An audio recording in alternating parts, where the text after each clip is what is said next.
I did this one a little bit different today. You guys normally that watch this show, I start with like 30 seconds of silence, everybody just looking at a thumbnail while I'm trying to catch my breath over here. But not today. Not today. Today is a very special episode of Fantasy NBA Today. It's Legends of Fantasy Basketball Day on the show. I am joined by Hall of Famer, FSWA Hall of Famer, Steve Alexander, Dr. A, the great Aaron Bruski as well. But Steve, Doc, I got to start the show with just a huge congratulations, man. That is absolutely awesome. Well-deserved. And, obviously Brew has stories to tell. I'm on the other side of things, which is I grew up reading your stuff. Like, you guys work together, but I read your guys' stuff. And this is like the two of you are probably the two largest reasons that I ended up playing fantasy basketball and then winning at fantasy basketball and now hosting a freaking podcast. What kind of a life is this about fantasy basketball? So congratulations, and also thank you from those of us that grew up on you, man. An honor well deserved. Well, thank you. It's pretty cool.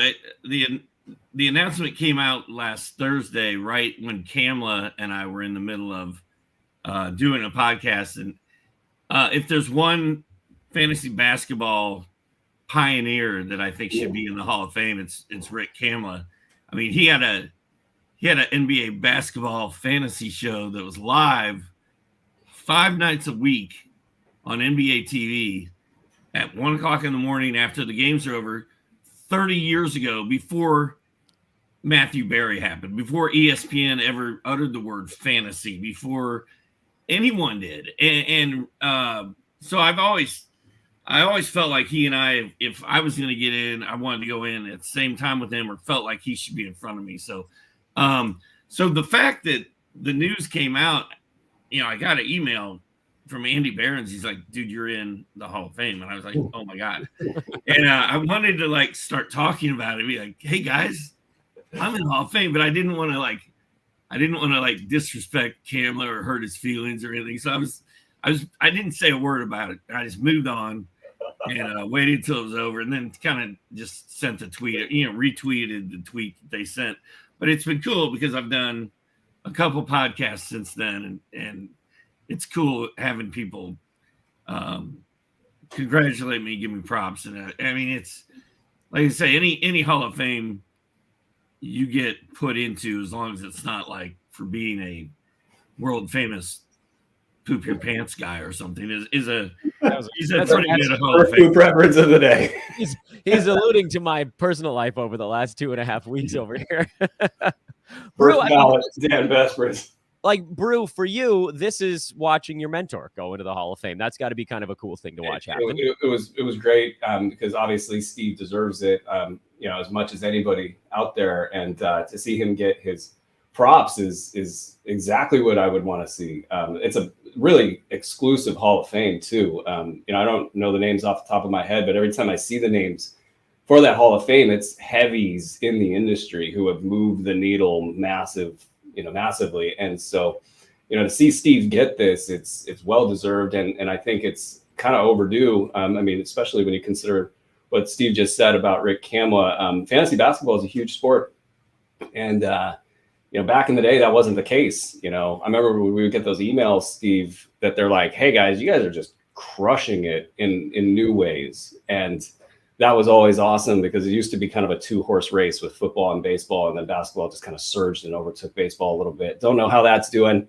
in the competition between the sports, but it's been great to just see Steve get his props. And back in the day, it was a lot different, but there was this commitment to excellence that I picked up on immediately, as I was told sort of early on, hey man, you got to really pick up the pace here or you might not make it. Those guys at Roto World were just flat out studs. And Steve was one of the core group that created that.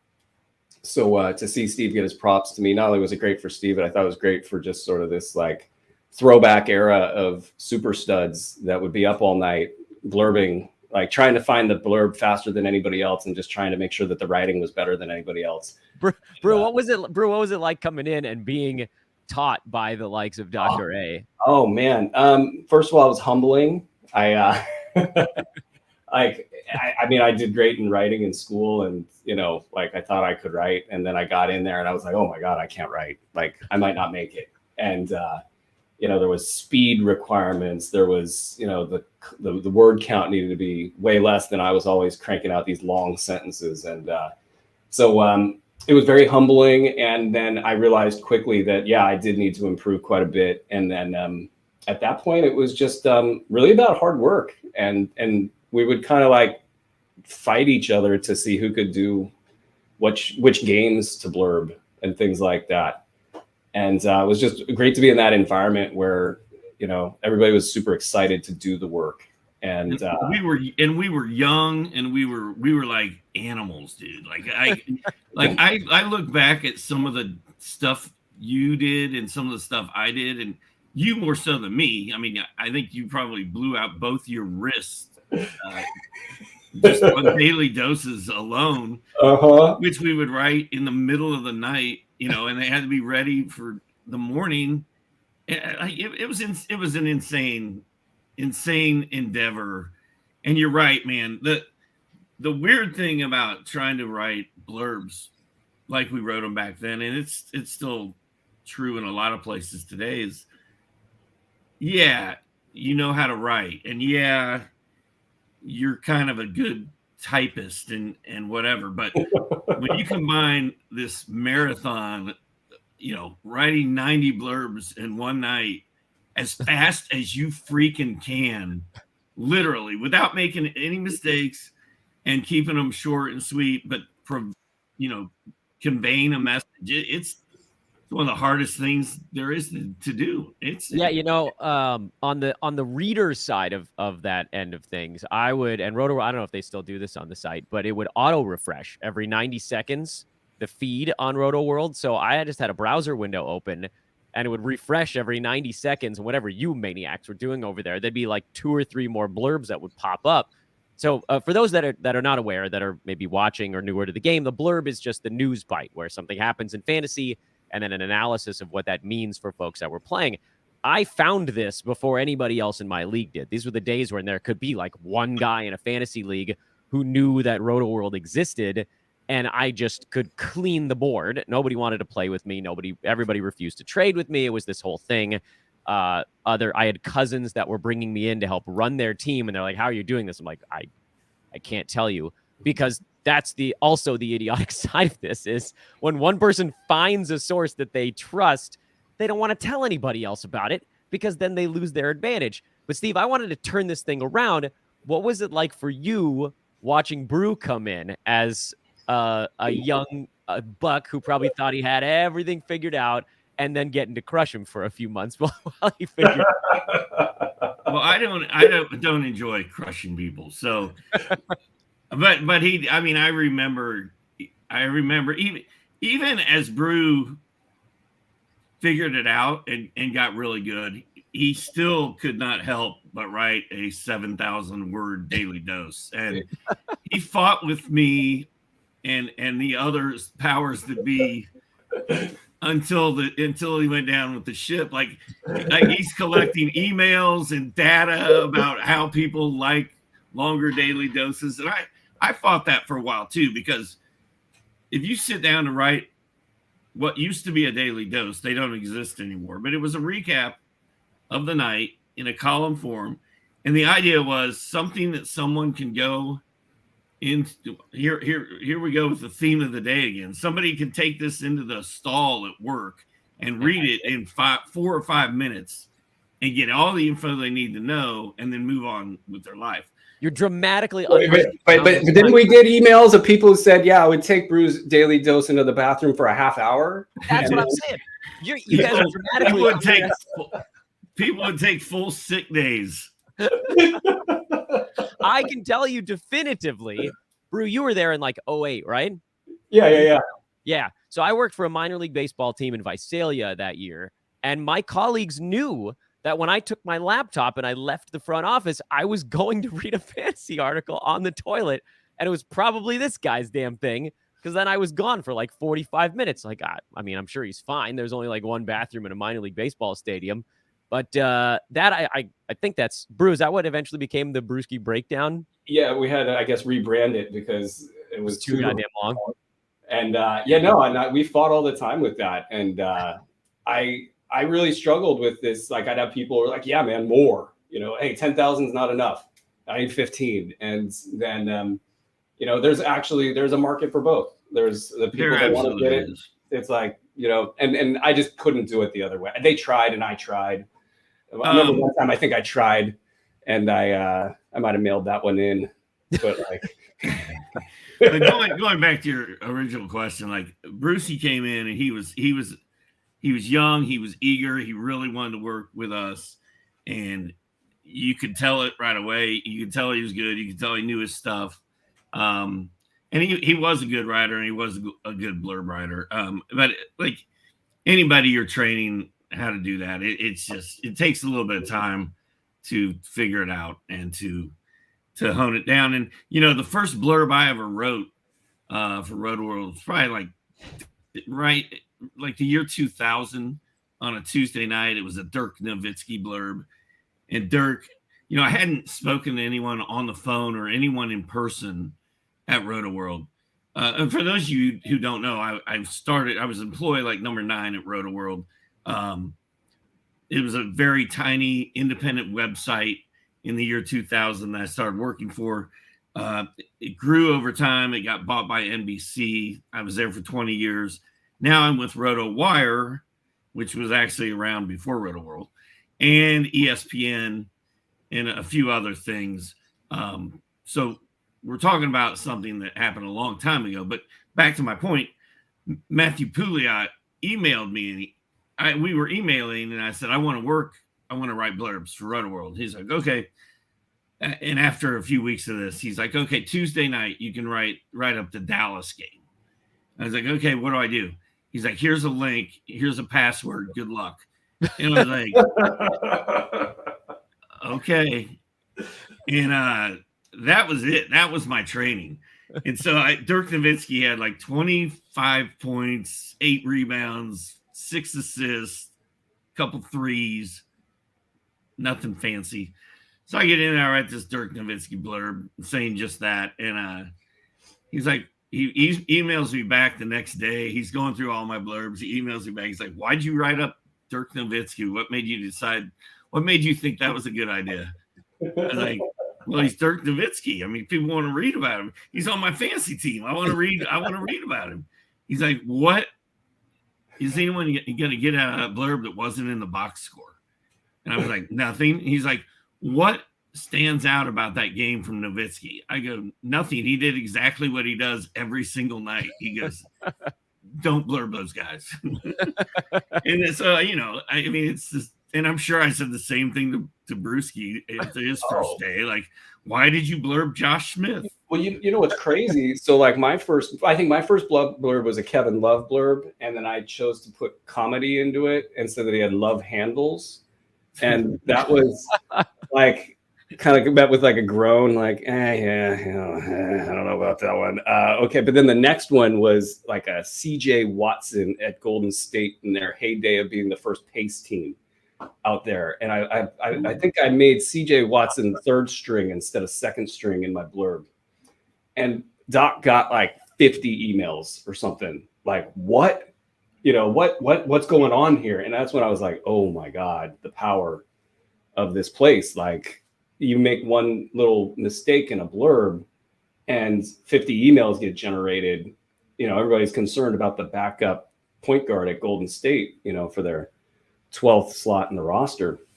That was wild to me. It was like, man, I really need to be on my game. And then in my first couple months, anytime I felt if I made a mistake that Rick Kamla was going to weigh in somehow, and that I was going to get some feedback from Rick Kamla somehow. And then the people, we mentioned like the first 9 employees or whatever at Roto World back then, those guys were super engaged. So if, and they were never, bleeps, assholes about it or whatever, like everybody was super cool about everything that I'll describe here. But like, if something wasn't right within about 2 minutes, you would hear about it from whoever, whether it was Steve, or even just like Greg Rosenthal, or whoever up the chain was sort of on watching the whole website, you would hear about it. And it was just this commitment to quality that it made such a difference in my career. Like when I started doing journalistic stuff, the fact that I could piece together writing so quickly and write like articles full of mini blurbs when I got to journalism and stuff like that, like writing became the easy part. It was because all those dudes. But yeah, no, blurbs early on. I didn't think I was going to make it. I really didn't. Thanks for keeping me around. Steve, this is sort of a weird question because I don't know that it's a fair question necessarily to ask, but do you look at your career and feel certain things knowing that you really did help kind of create the fantasy basketball universe that we all live in now? I mean, is this something that you're like aware of? Because we can all say it to you, but for you, I feel like you're probably just like, yeah, this is my life. Yeah, there's certain things that happen in your life where you feel like at the time, man, I got in too late. I didn't get in on the ground floor. I missed the first Pavement record for me is a big one. Like I didn't get into Pavement until like right at the end of the Slanted Enchanted run. And I feel like I was super late, but and same with the Pixies. Like I missed the first Pixies record, but then I found them on the second Pixies record. Well, looking back on that now, even though I was late, I was still one of the first people there. And I felt like when I found Roto World, which I wanted to go back to that real quick because nobody, like when you found Roto World, you did not want to tell anybody else about it because no one knew about it. It was like this underground little tiny website that was doing something nobody else was doing and just cranking out all this info. And you just had nonstop access to information that you didn't really know how to go find because the internet was so new. So my buddy, John Dishinger, actually, who I played with in my first basketball fantasy league, which is probably in 1992, was like, dude, you got to check out this site called Roto World. I was like, why? He's like, you just got to check it out.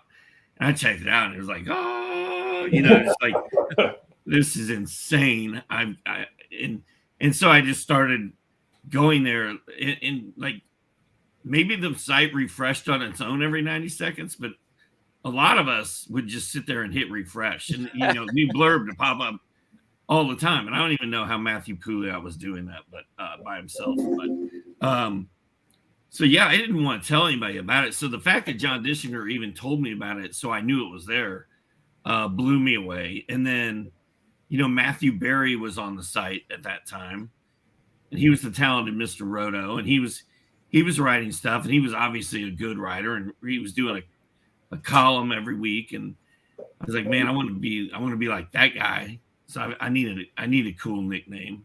So me and my buddy came up with Dr. A instead of Dr. J, which I don't know how cool that is, but it certainly is stuck. And everybody in my town I live in right now, nobody calls me Steve. Everybody calls me Doc. Yeah.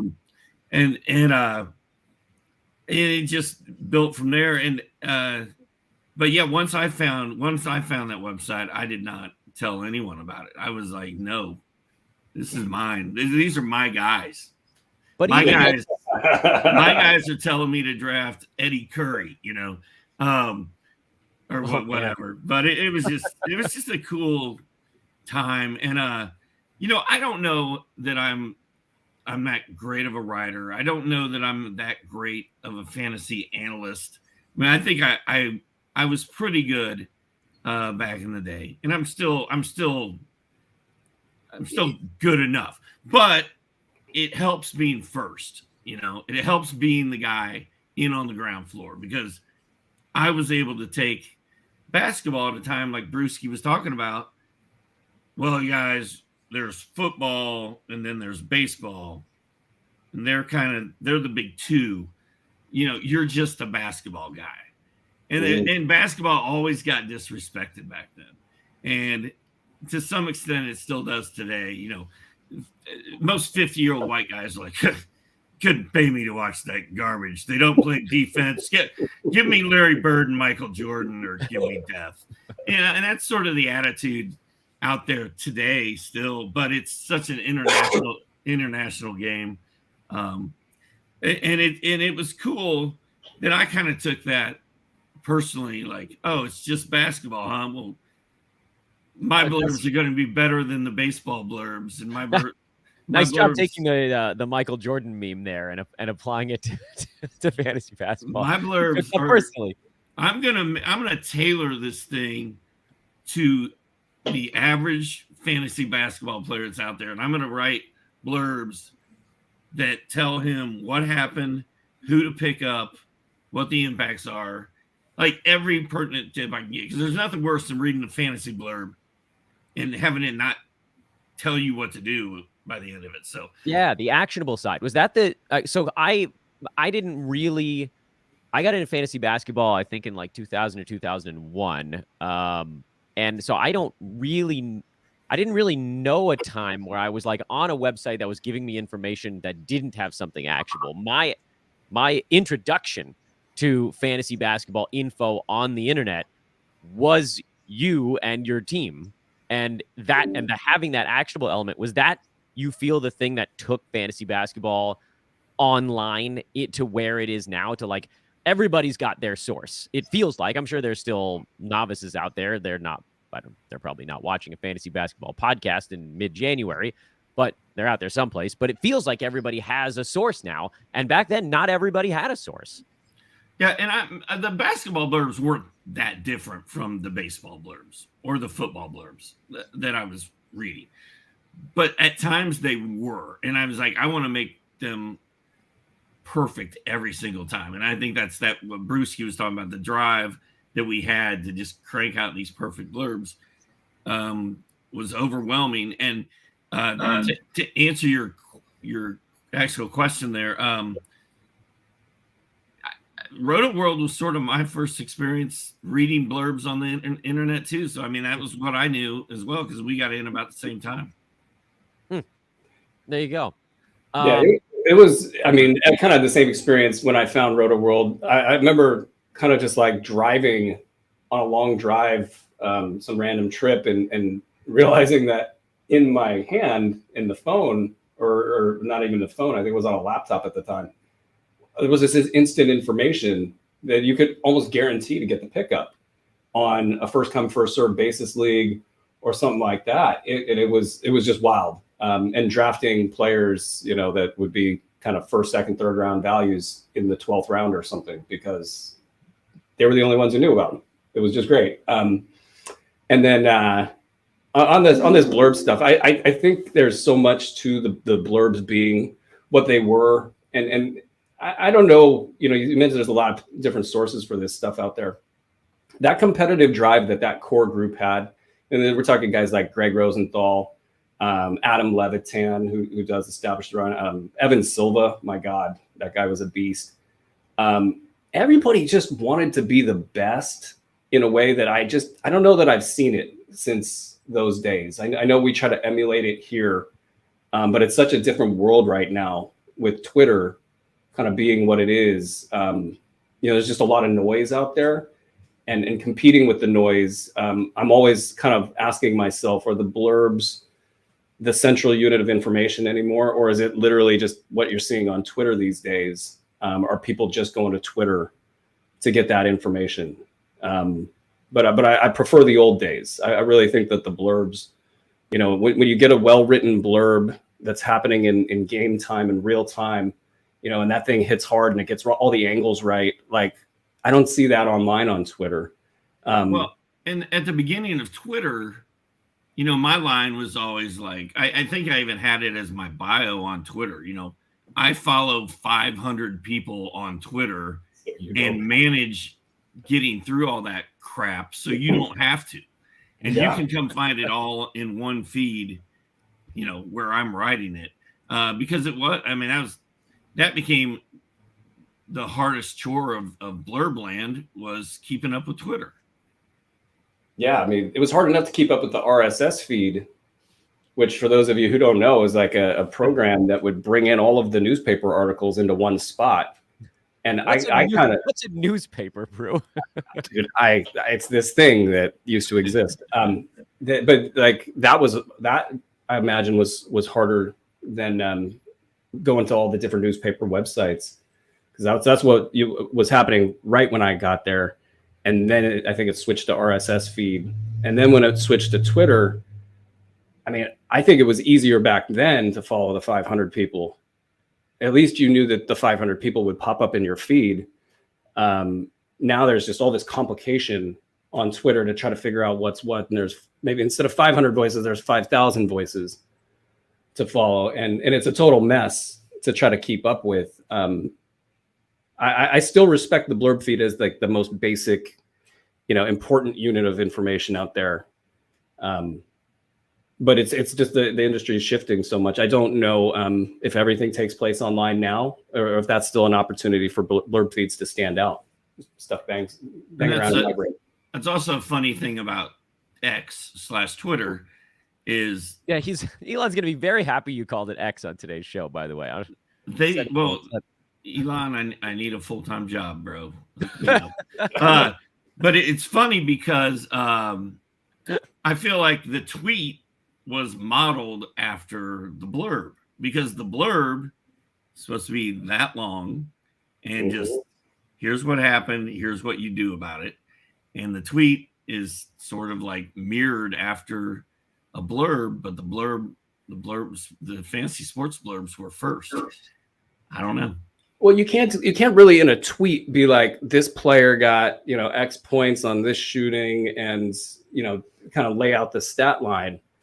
And to me, that's really important stuff that's just being overlooked by guys. Like, I do want to know if a guy's shooting 5 for 13 every night, against whatever competition. And you see what the only way you can get seen now is to do these Dan Bespris style, trademark threads that are, these kind of monstrosities of tweets threaded together. But you in a 25, you're doing 25 tweets now to cover a night. And Dan, before you get to the next topic, while we're talking about Twitter, I mentioned to you guys before we came on the air that, my favorite thing about impressing my children's friends was when NBC automatically verified me on Twitter. So one day, Drew, were you verified? Yeah. No, same phenomena. Like what you went through is what I went through. I wake up one day and I'm verified on Twitter. I got a blue check mark, right? Back when you couldn't buy that, you couldn't ask for it. It just happened. And so, we'd be out to dinner, and my teenage kids, their friends will be there, and somebody, maybe me, maybe not, I don't know, be like, did you know I'm verified on Twitter?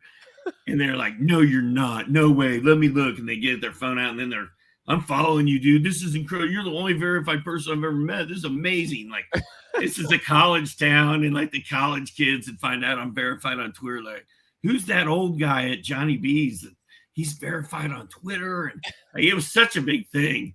And when Elon took away my blue check mark and gave it to everybody who wanted it, that was in a funny, dumb sort of way, kind of sad moment for me, because I was like, that was my big claim to fame.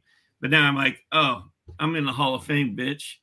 That's right. Flip that, send that to Elon, and please sell the company, Elon. Oh no, I wasn't talking to Elon. I was talking to my children's friends. That's who.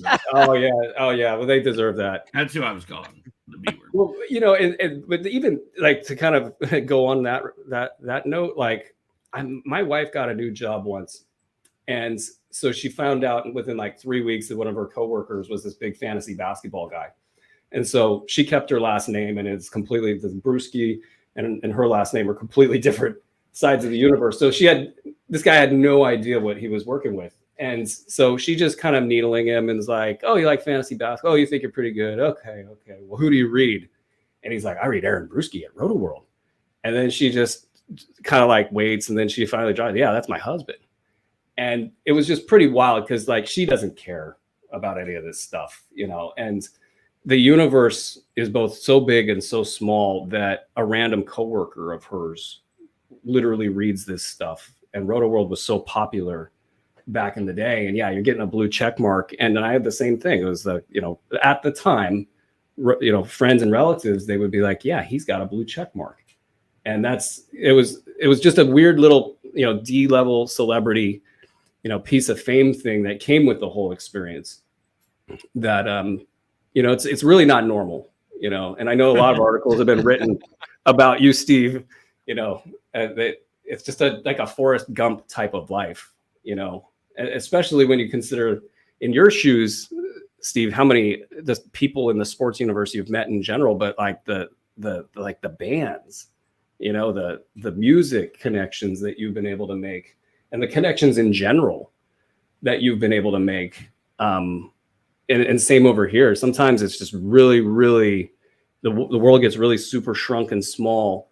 The next thing you know, you're talking to like a celebrity about their 13th player on their roster, via email, and your pen pals now, and it's an experience that, when you think about it, it's like, I don't know what drove you to do it, Steve, but like one day I was reading your stuff and I just sent an email in, and then whoop, life just went and took a hard right. And everything I thought I was doing was not going to be what I was going to be doing anymore. And here we are. Yeah. I mean, I had a regular job. I was in a cube. I was managing people. And I was like, please let me write for you for free at 3 o'clock in the morning every day for the rest of my life. I don't care if you ever pay me. You don't have to pay me for like 2 years. I'll just do it. And I mean, I literally worked for free for over a year easily. And then, I wasn't even on the Roto World books. Like, I don't even know how I was employed 9 or 10 or whatever it was, because after my first season, an email went out and I wasn't even included on it for the plan for basketball the next year. And I was like, I heard about it. I was like, dude, are you kidding me? I wrote the draft guide last year. Like, what are we doing here? He's like, oh, I didn't realize you were part of the team. I'm like, are you serious right now? Like, what the hell is this? That's how much they cared about basketball, dude. I barely even made it back after my first year, even though I was the only guy. Julia and I were the only 2 guys writing about basketball. Brew, I feel like you told me a story that you were told you were being added to the payroll, and then you didn't see anything for 2 years, but you didn't say anything because you were so worried about getting fired. I didn't want to mess anything up. I was like, you know what, screw it. And that's, it's like everybody I've seen in this industry. So many people work for free to kind of get where they went. It didn't seem weird to me. It felt like, look, there's a very small amount of these gigs around, and if they were growing on trees, and if everybody could be a sports writer, maybe it would be a little bit different. But I just didn't say anything. It was like the glitch in the payroll system. I just didn't want it to work itself out. I just wanted to stay on. And it was funny because at the end of the first year too, it was kind of a similar experience. It was like, Steve's like, so you want to do it again? And I'm like, hell yeah, I want to do it again. I'm glad I checked with you. Of course I want to do it again. And away we went for the next year. But yeah, they didn't. I mean, it is a classic growth story. It felt like they didn't know who was where. And, a lot of times, things would be going on. I mean, I was writing Kings relocation articles on Roto World for like 3 months, 6 months before they even noticed. And they're like, hey, could you do that on our other web property? Pro Basketball Talk. It's probably a more appropriate place. I was like, yeah, you guys do make a good point. I should probably do that. And so it was just a really loosely run organization with lots of cool small company stuff going on. Of course, being bought by NBC, that all changed, and they were super corporate eventually. But it was good early on with that stuff. I probably should have mentioned at some point in the last half hour, we are talking to the legends. This is a legends show of fantasy basketball. Dr. A, Aaron Bruski. We've gone back. We've taken the Mr. Peabody time machine here thing going on. Quiet you. I do want to know a little bit about the evolution of the game. Wait a minute. Dr. A's got something. The Indiana Pacers are finalizing a trade to acquire all-star forward Pascal Siakam in a deal that will send Bruce Brown, Jordan Nwora, and 3 first-round picks to Toronto. Wow. Now I'm seeing the Woj says New Orleans will be a third team in deal, sending Kira Lewis to the Raptors. Okay, well, we got something to I promised people that we weren't going to talk about fantasy basketball, and I think we probably have to now. Okay. Do you know the picks involved with that? Like who the picks belong to?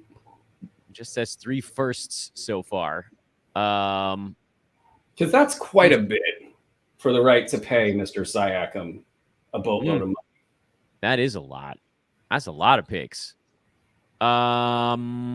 Okay, well, initial I guess it's good that we're on air so we can talk about it. It is a lot of picks, but Pascal Siakam he's a baller, dude. Like the Pacers are going for it right now. What do you think the difference between him now versus like the bubble when he was just kind of getting teams were loading up on, they knew he was going to do the spin move. He did the spin move every time.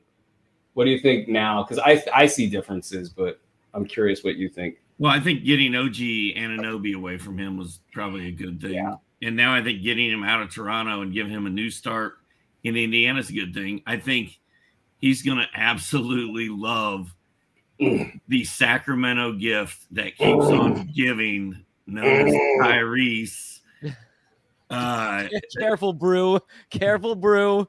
Who does not want to play with Tyrese Halliburton? Let me ask you this, Steve. Who can't play with Tyrese Halliburton? Like, if you can't play with Tyrese Halliburton, like what? Do you just not like basketball or something? Your name is probably Jordan Poole.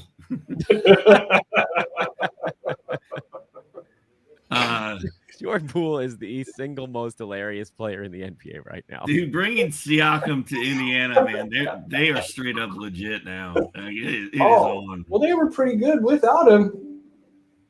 And it's kind of curious they got so many power forward options now. Did Jackson get freed by chance? No, there's no other names in this. There might be another deal coming.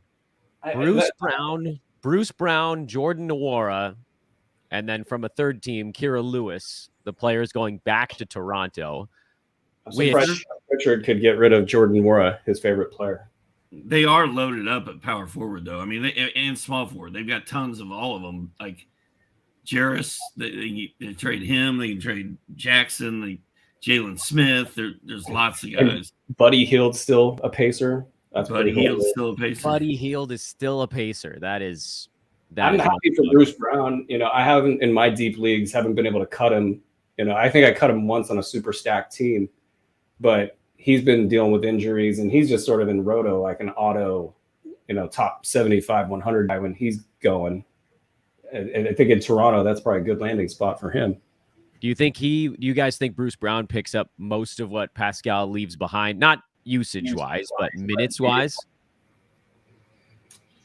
Dude, I need to look. Hurdles out, too. It's that team is so Scotty Barnes-centric now that this does ease the usage equation. Emmanuel Quickly has been cut loose.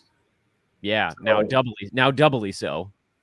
Yeah, I don't think he can handle any more usage. Everybody can, but I don't think he can. It's really funny. By the way, this is the perfect time for this. I've got Dr. A and I've got Brew on the show. And we're talking about how blurbs in 2002. Like the revolution of it was having them tell you what to do. And so thank you to Carter in the chat room who says, who we had? Isn't that nicely? That brings it full circle, doesn't it? Yeah, Bruce Brown, I think you got to, right? Like he's getting paid enough money to matter in that context. As long as he's not hurt, you know what you're getting. And usually what you're getting is top 75 in a roto league. Now, sometimes that doesn't play depending on the format. Well, they don't have any bigs now. Yeah, like Toronto doesn't have any bigs. Like Jakob Poeltl's out. Siakam's gone. I don't know if you guys can see the note on the screen that I put? Yeah, I know. I see that note. I feel like the note, Philadelphia by the way, coach Nick Nurse. Like for people that are listening after the fact, I should read it out loud. It's a user asking, is it Boucher season for the 3,500th time in Toronto. This is probably very similar to what the Toronto Raptors war room looks like right now. Well, we got Quickly and Barrett and Scotty Barnes, and then a bunch of stuff. Like, I don't even know, like can Scotty play the 4? Let's put him there. And they got Gary Trent floating around out there too. Dude, I made the mistake of saying it might be Boucher's season. Yeah, I was with you. Twitter when Jakob Poeltl went down the other day. Oh, and you did that recently? Yeah, that didn't work out very well. I feel like Nick Nurse broke his spirit. Like he's not Chris Boucher anymore. He's like some other guy that doesn't shoot the ball every time he gets it in his hands, which is probably a good thing for his basketball play. But for fantasy, you're not that one year where he was really truly cut loose. That was fun. Many moons ago. He's kind of old now. He's like 30. Yeah, isn't that crazy? He's an old rookie. We've been asking the same question about Chris Boucher for a decade now. That's how long. All right, here's another question. Is it Jonte Porter's season? I mean, until Poeltl gets back. I guess it kind of could be. Dr. A, what do you think? Is it Jonte's season? Well, it's Jonte, Boucher, or Thaddeus Young, or Jalen McDaniels. The answer is usually Thaddeus here. I think I'll take Jonte Porter's season. I like that. It's not a terrible idea. I mean, Bruce Brown probably picks up a lot of the Pascal minutes, but at the same time, like, they got to have somebody who's not. Can Scotty Barnes would be the 5 if they ran exclusively small. I don't think they want to do that to him unless I'm misreading the situation. I don't think either team is done trading yet. I think both of them are going to make another deal. Yeah, Gary Trent, you've got to think is on the block because I think they said it like 4 months ago. So that's why you would think that. I mean, Buddy Hield, all the Pacer forwards. Anybody they can get rid of, really. I don't think they're looking at Poeltl's deal and thinking, "Oh, that's great." We're good there. I think everybody's on the block. Brew, what about the Indiana side? I'll just come right back to you on this one. Doesn't this basically just blow up anything that was going on with guys like Neesmith or Toppin or Jackson or whatever, at least as long as they're still in Indy? Yeah, my top level thought here is, what does this do to Tyrese Halliburton when he gets back? Like, he is by far the guy you want the ball in his hands. Like, it's not even close. I wouldn't want Siakam to have the ball, really much on initial action. So, I mean, and to kind of touch base on a little bit we were talking about before, I do think Siakam's improved quite a bit over the last 2 to 3 years. Him playing with a Tyrese Halliburton is a great thing for him because it can really get him in the ball in a lot of just easy positions. And this inefficiency question that he's improved on, but it's dogged him since those playoff losses. And really, they kind of characterize the Toronto. Why are we trading people? Why do we not think this core can work? Well, it's because Siakam and Anunoby both wanted the ball, and Scotty Barnes wanted the ball. And, back in the day, Fred VanVleet wanted the ball. And you got Gary Trent wanted the ball, but none of them could really figure out who the number 1 was.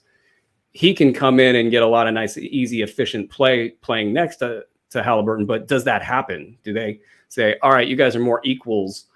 And you see Halliburton go from really nuclear, this is one of the better versions we're going to see of Halliburton through the years, to something a little bit less than that. That'll be a bummer if that happens.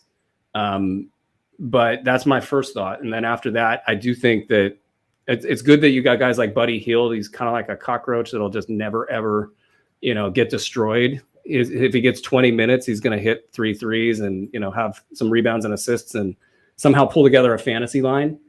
But the other guys downstream, yeah, they're really going to struggle. I'm kind of curious about Miles Turner as well. If he can tap into any of that upside that really, folks have been chasing for the last 5 years with this kind of a move, because Siakam's clearly at minimum the number 2, on that squad. And then you got guys like Mathurin just hanging out. Downstream, they're going to struggle, but they got to make another trade, I think, at least to get rid of Hield. Curious what their plans are for Mathurin if he's a core guy. They're an interesting team. I think the Pacers could, get out of the first round in the East and surprise a few people. Doc, what are you thinking on this as we sort of settle down now and try to figure out what the heck this all means? Well, I'm anxious to see what your question was going to be when I interrupted you.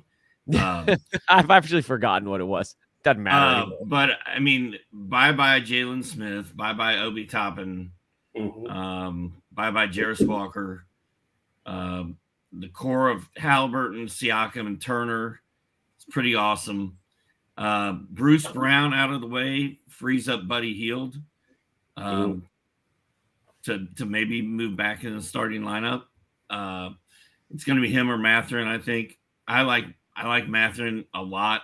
I'd like to see them continue to develop him, but developing young guys is not going to be Indy's priority. And they've got Rick Carlisle, who is suddenly now fun Rick Carlisle instead of grumpy Rick Carlisle, right? Because the Pacers have been running and scoring as many points as they can all year, and he's playing the same guys, the same minutes every night. Like, I've really enjoyed the Rick Carlisle experience this year much more than in the past. And they asked us for bold predictions. I don't know which website it was that I worked for. I think it was ESPN. And my bold prediction was Pacers are going to win the East. Ooh. It's not that insane. I like it.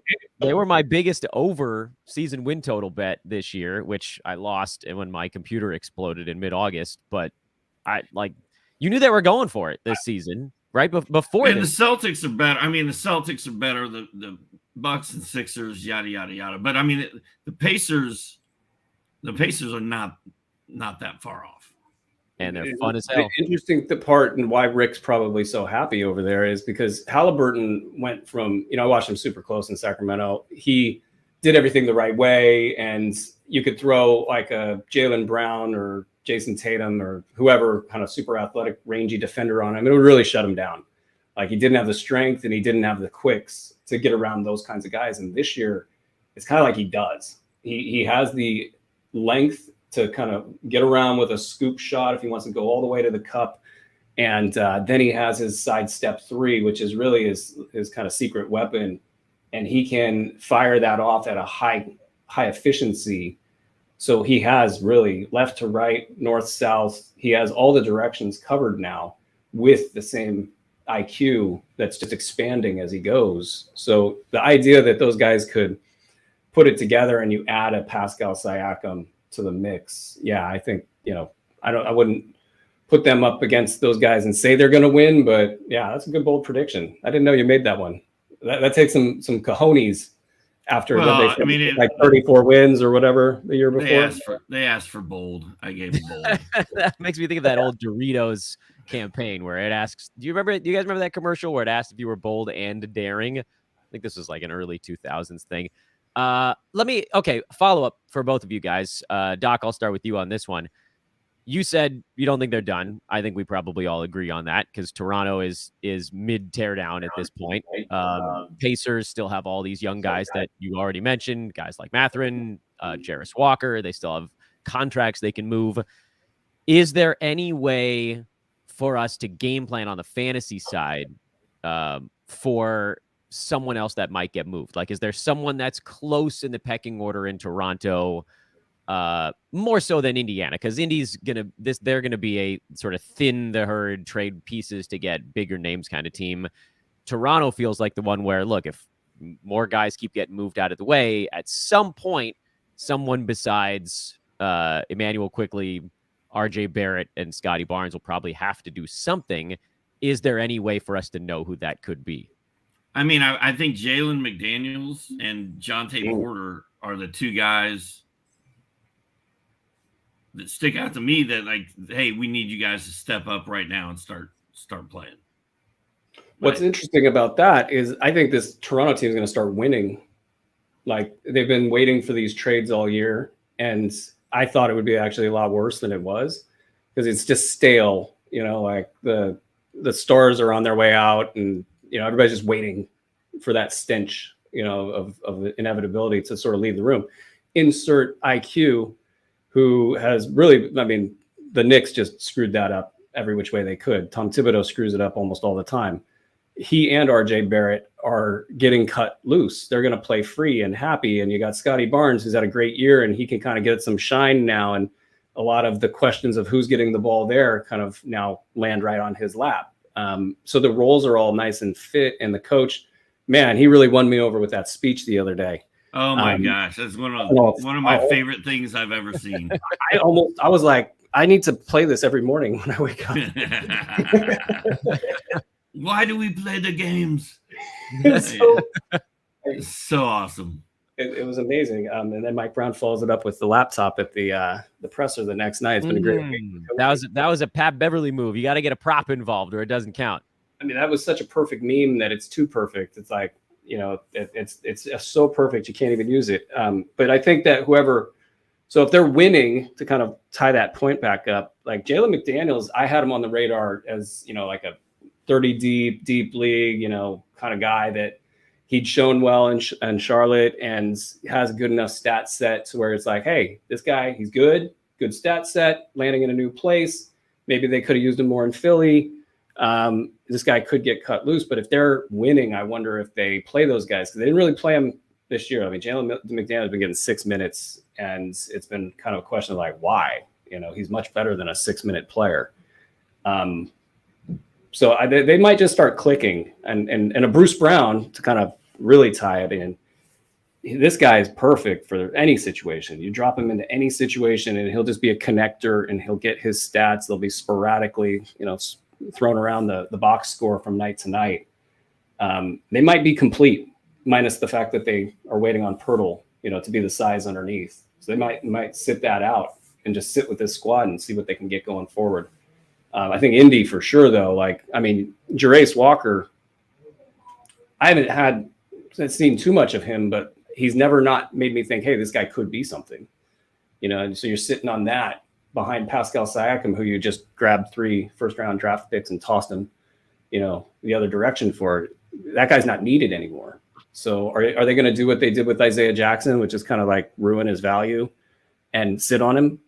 Or are they going to get rid of 2 of those guys? I mean, minimum. Actually, I don't know that that Walker would be an item for Sacramento, but there are a lot of teams that need shot blocking right now. So those 2 guys, if you're Indy, if you're not going to do something with them, like actually play them, trade those guys. And both of them are fantasy machines. So hopefully they land somewhere nice, like Toronto. Brew, one of the 24 first-round picks is Indy's. Okay. One of the 26 first-round pick is Indy's. Mm-hmm. And then the other 24... So there's a 24 and 26 that are the Pacers, and the Pacers are pretty good. So those are not going to be great picks. And then the other one is a 2024, the worst of Utah, Houston, Clippers, and Thunder. Utah, Houston, Clippers, and Thunder. Well, Thunder and Clippers are probably not great. No. Houston could be good. Houston's 1 or 2 injuries away from things really turning south. Utah's got it rolling right now, right? Yeah. I got Hardy on Coach of the Year in the beginning of the season. It was not that great of a number. Hardy season. Yeah. Hardy season. Well, yeah. I'm thinking at some point you could have gotten that for 30,000 to 1 or something, and now he's rolling. But they don't have players. So Utah, I mean, relatively speaking, they don't have players, but that pick could be valuable. But if, let's say, they're all mid to late round, first round picks, this kind of reflects, to me, that might even speak to rental, though. I think if he's going to stick around, you would have heard about it from Shams or Woj, that this is not a rental. Siakam? Yeah. Yeah, we already heard it. He's excited. He's excited to go to Indies. He's excited to work out a new contract. He wants to play with Tyrese. Of course. And there's the card, man. I've gotten a few texts from Kingsland since this is going on. They're in that we didn't want him anyway posture right now. But 3 firsts that are that kind of late, mid to late firsts, that's the value he had, because you have to pay Siakam. It's like one thing to get him. That's a big thing. Don't get me wrong. But now they got to pay him. market value. So the return is 3 mid to late round, first round draft picks, which everybody overvalues. Yeah, you might hit and get a Jalen Williams or, somebody in that range that's, super valuable. But most of those picks are like Yorgos Papagiannis or something like that. They don't stick around in the league. Well, I had all these delightful legends of fantasy type questions to go through, but we are approaching an hour, and I want to make sure that you guys actually get to enjoy your day. So I am going to take us towards wrap up. So I'm very sorry to everybody that's watching live. First of all, to everybody that is watching live, thank you for joining us. I know many of you popped on when this crazy trade broke down, which is awesome. I really liked, I forget who, I put it on the screen for a minute. I think it's our Toronto Raptors show host, known as El Hupo around here, who mentioned that he was just thrilled that he got his breaking news from Dr. Ray, because it was fitting to have you on here breaking a giant trade live on a podcast. So, yeah, he's very right about that.